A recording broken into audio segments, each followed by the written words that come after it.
साप्ताहिक श्रद्धांजलि समारोह कार्यक्रम में आज युग पुरुष ब्रह्मलीन महंत दिग्विजयनाथ जी महाराज की 53वीं पुण्यतिथि का पावन आयोजन है। इस अवसर पर गोरक्षपीठ में और गोरक्षपीठ से संचालित विभिन्न संस्थाओं में इस प्रकार का आयोजन श्रद्धांजलि समारोह के रूप में आयोजित हो रहे हैं। आज के इस गोरक्षपीठ में आयोजित आज के इस समारोह में उपस्थित पूज्य संतजन, अयोध्या धाम से पधारे जगतगुरु रामानुजाचार्य पूज्य स्वामी श्रीधराचार्य जी महाराज, सुग्रीव किलाधीश अयोध्या धाम से पधारे जगतगुरु रामानुजाचार्य स्वामी विश्वेश प्रपन्नाचार्य जी महाराज, काशी से पधारे पूज्य स्वामी रामकमल वेदांती जी महाराज, योगी महासभा के हमारे उपाध्यक्ष और शेखावटी बाबा अमृतनाथ आश्रम से पधारे, राजस्थान से पधारे श्री महंत नरहरि नाथ जी महाराज, योगी महासभा के महामंत्री हरिद्वार से पधारे श्री महंत चेताई नाथ जी महाराज, जूनागढ़ गुजरात से पधारे श्री महंत शेरनाथ जी महाराज, सांगल हरियाणा से पधारे श्री महंत शेरनाथ जी महाराज, कालकाजी मंदिर दिल्ली से पधारे श्री महंत सुरेंद्र नाथ जी महाराज, मंच पर उपस्थित हमारे सभी पूज्य संतजन, दुग्धेश्वरनाथ मंदिर गाजियाबाद से पधारे महंत नारायण गिरी जी महाराज, नेमी सारण्य स्वामी से पधारे स्वामी विद्या चैतन्य जी महाराज, कर्नाटक से पधारे योगी कमल चंद्रनाथ जी महाराज, योगी देवनाथ जी, महंत रामबिलन दास जी और अन्य सभी पूज्य संतों के साथ ही इस सभागार में उपस्थित हमारे यहाँ के लोकप्रिय जनप्रतिनिधिगण, यहाँ के लोकप्रिय सांसद भी हैं, यहाँ के विधायकगण हैं, अन्य सम्मानित जनप्रतिनिधिगण हैं, विद्वज्जन हैं, गोरक्षपीठ के भक्तगण हैं और महाराणा प्रताप शिक्षा परिषद से संबद्ध विभिन्न शिक्षण प्रशिक्षण संस्थाओं के सभी प्राचार्य आचार्यगण, महाराणा प्रताप शिक्षा परिषद के पदाधिकारी अध्यक्ष प्रोफेसर यूपी सिंह जी और सभी उपस्थित छात्र छात्राएं, महंत दिग्विजयनाथ जी महाराज की 53वीं पुण्यतिथि पर महाराणा प्रताप शिक्षा परिषद और गोरक्षपीठ की ओर से पूज्य संतों की ओर से उन्हें विनम्र श्रद्धांजलि यहाँ पर अर्पित की गई। विगत एक सप्ताह से एक कार्यक्रम यहाँ पर चल रहे हैं। प्रातःकालीन सत्र में देश और समाज से जुड़ी हुई ज्वलंत समस्याओं को लेकर के एक समसामयिक संगोष्ठी का आयोजन विगत एक सप्ताह से यहाँ पर निरंतर चल रही थी और अपराह्न में यहाँ पर ज्ञान यज्ञ के रूप में श्री राम कथा का आयोजन का श्रवण करने का आनंद यहाँ के श्रद्धालु जनों को भी प्राप्त हो रहा है। आज सायंकालीन सत्र में साप्ताहिक श्री राम कथा ज्ञान यज्ञ का विराम भी होगा। विभिन्न जिन समसामयिक विषयों को लेकर के, जिन बातों को लेकर के महंत दिग्विजयनाथ जी महाराज ने, महंत अवैधनाथ जी महाराज ने गोरक्षपीठ के पूज्य संतों ने अपना पूरा जीवन जिया था, उनका अनुसरण करते हुए देश, समाज और लोक कल्याण के उन प्रकल्पों को आगे बढ़ाते हुए कितना हम आगे बढ़े हैं, कितना हमने कुछ किया है, इन्हीं सब बातों का आकलन करने और अपने पूज्य आचार्यों के प्रति कृतज्ञता ज्ञापित करने के लिए श्रद्धांजलि साप्ताहिक समारोह का एक कार्यक्रम गोरक्षपीठ में प्रतिवर्ष आयोजित होता है। सनातन हिंदू धर्म इस बारे में हमें हमेशा एक नई प्रेरणा प्रदान करता है। हमारे यहाँ जब हनुमान जी लंका में जा रहे होते हैं तो उनसे मेनाक पर्वत के द्वारा जो प्रश्न पूछा जाता है वह सनातन धर्म की ही परिभाषा पूछी जाती है कि आखिर सनातन धर्म है क्या। और उस समय उन्होंने बहुत सहजता के साथ एक बात कही थी कि किसी के द्वारा अगर आपके लिए कोई आप पे कृपा की गई है तो उसके प्रति कृतज्ञता ज्ञापित करना ही कृतेच प्रति कर्तव्यम ऐसा धर्म सनातन है। यानी सनातन धर्म किसी के द्वारा आप पर की गई कोई कृपा और उस कृपा के लिए कृतज्ञता ज्ञापित करना, यह सनातन धर्म का पहला लक्षण।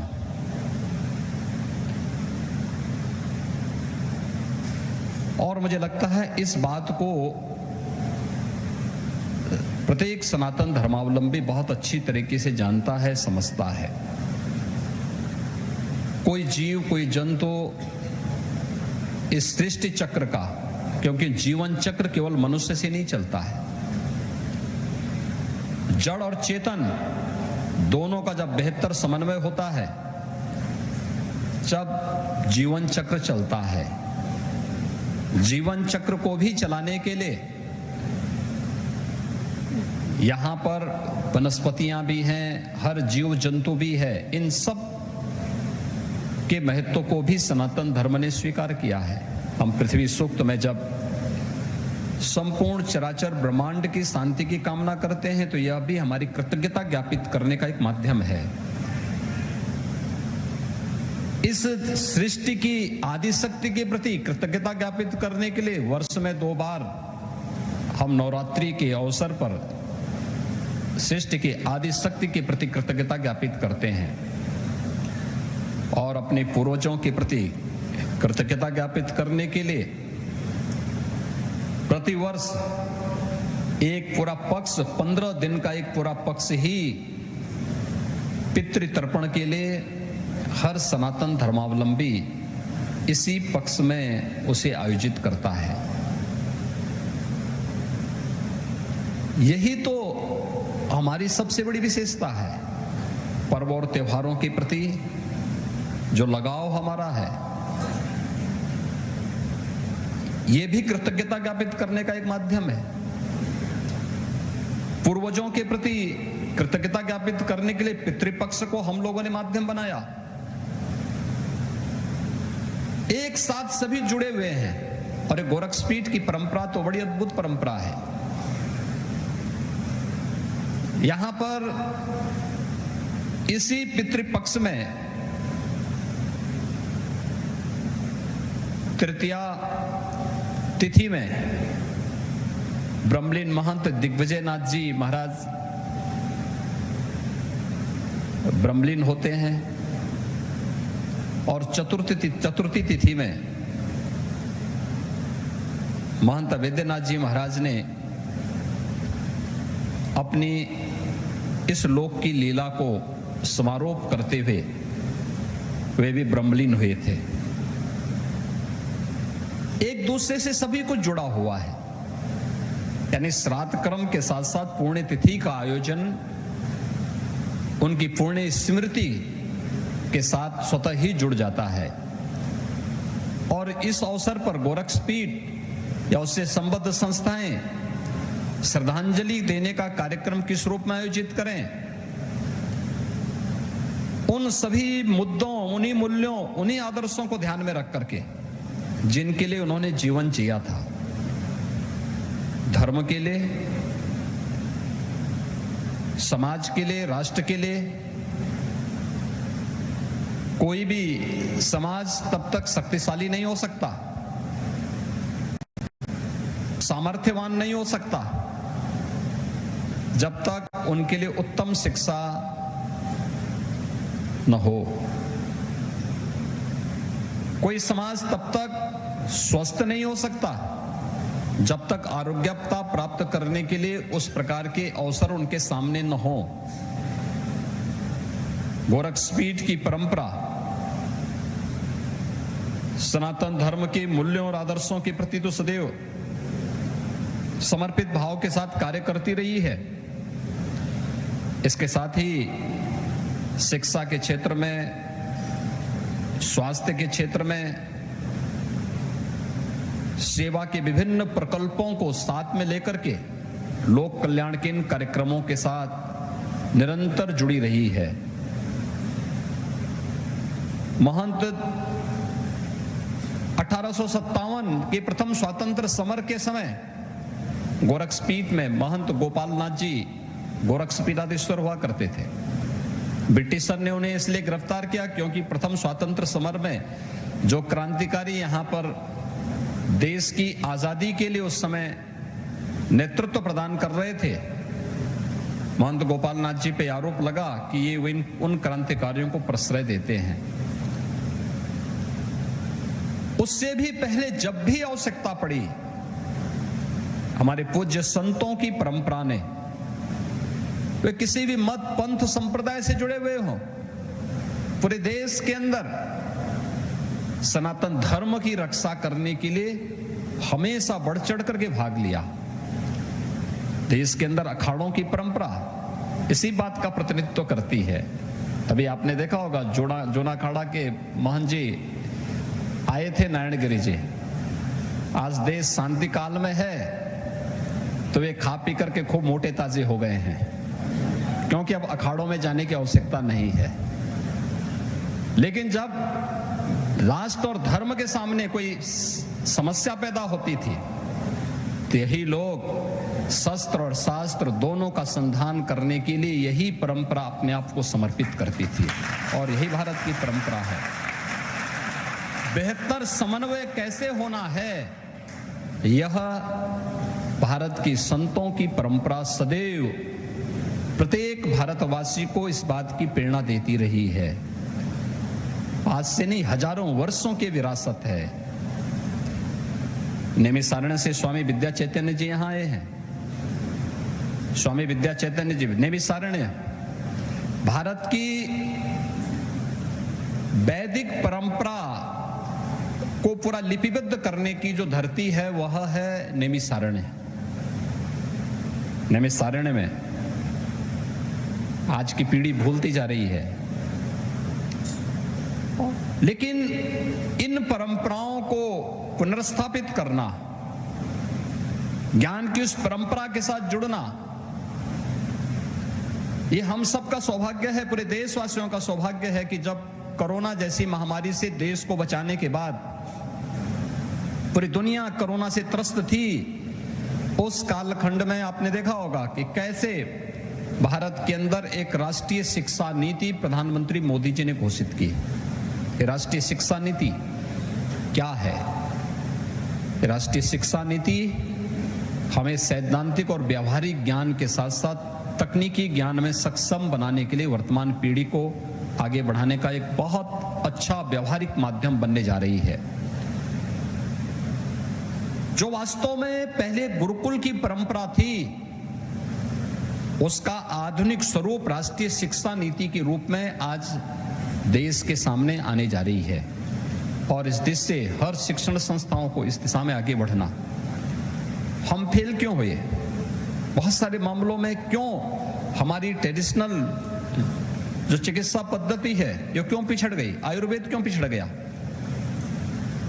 आयुर्वेद की ताकत को कोरोना कालखंड में पूरी दुनिया ने स्वीकारा, आयुष की ताकत को सबने स्वीकारा। 21 जून की तिथि विश्व योग दिवस के रूप में प्रधानमंत्री मोदी जी के कारण वैश्विक मंच पर मान्यता प्राप्त होती है।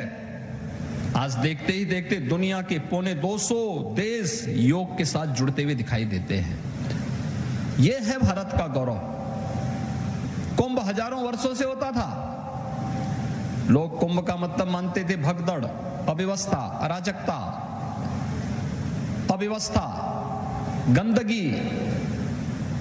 लेकिन 2019 में कुंभ ने एक नया मानक तय किया। स्वच्छता, सुव्यवस्था और सुरक्षा का जो एक नया मानक गढ़ा, उसने दुनिया के सामने कुंभ की एक नई तस्वीर प्रस्तुत की और वैश्विक मंच पर भारत के कुंभ की परंपरा को मानवता की अमूर्त सांस्कृतिक धरोहर के रूप में उसको मान्यता प्राप्त होती है।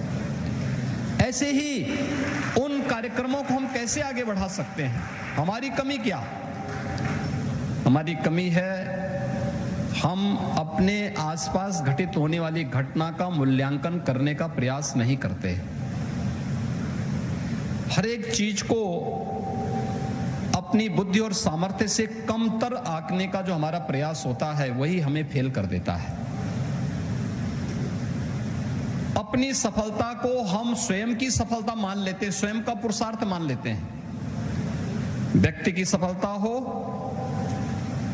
या संस्था की सफलता, वह किसी एक व्यक्ति की नहीं होती है, एक सामूहिकता का प्रयास होता है।